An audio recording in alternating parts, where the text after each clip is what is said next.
નવસારી જિલ્લામાં town police ચોકી મથકે શાંતિ સમિતિની મીટિંગ યોજાઈ છે। આજરોજ નવસારી જિલ્લામાં ટાઉન પોલીસ ચોકી મથકે શાંતિ સમિતિની મીટિંગ યોજાઈ હતી, જેમાં દરેક સમાજના અગ્રણીઓ અને હોદ્દેદારો હાજર રહ્યા હતા। હોળી ધૂળેટીનો તહેવાર શાંતિપૂર્ણ નવસારી શહેરમાં થાય અને આવનારી 31 માર્ચના રોજ રમઝાન ઈદનો તહેવાર હોવાથી મીટિંગનું આયોજન નવસારી ટાઉન પોલીસ ચોકી મથકે કરવામાં આવ્યું હતું। આજે જે હોળીનો તહેવાર છે, આવતીકાલે ધૂળેટીનો તહેવાર છે અને આગામી 31મી તારીખે રમઝાન ઈદનો જે તહેવાર આવી રહ્યો છે, એના અનુસંધાને વહીવટીતંત્ર તરફથી શાંતિ સમિતિની બેઠક એક યોજવામાં આવી।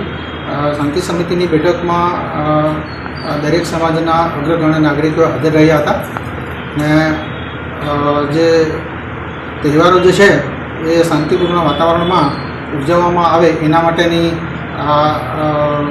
હાજર અગ્રગણ્ય નાગરિકો સાથે ચર્ચા કરવામાં આવી। તે લોકો તરફથી સૂચના લેવામાં આવ્યા અને આ જે તહેવારો જે છે એ ખૂબ એકલાસપૂર્ણ વાતાવરણમાં ઉજવાય તેના માટેની લોકોને પણ અપીલ કરવામાં આવે છે અને આ સંદર્ભે આજે શાંતિ સમિતિની મીટિંગ યોજવામાં આવી। આ જે તહેવારો છે એના અનુસંધાને આપણે નવસારી વિસ્તારના મહાનગરપાલિકા વિસ્તારના જે તમામ લોકો જે છે તેઓને આ પર્વ નિમિત્તે ખૂબ ખૂબ શુભકામનાઓ છે। ઓકે।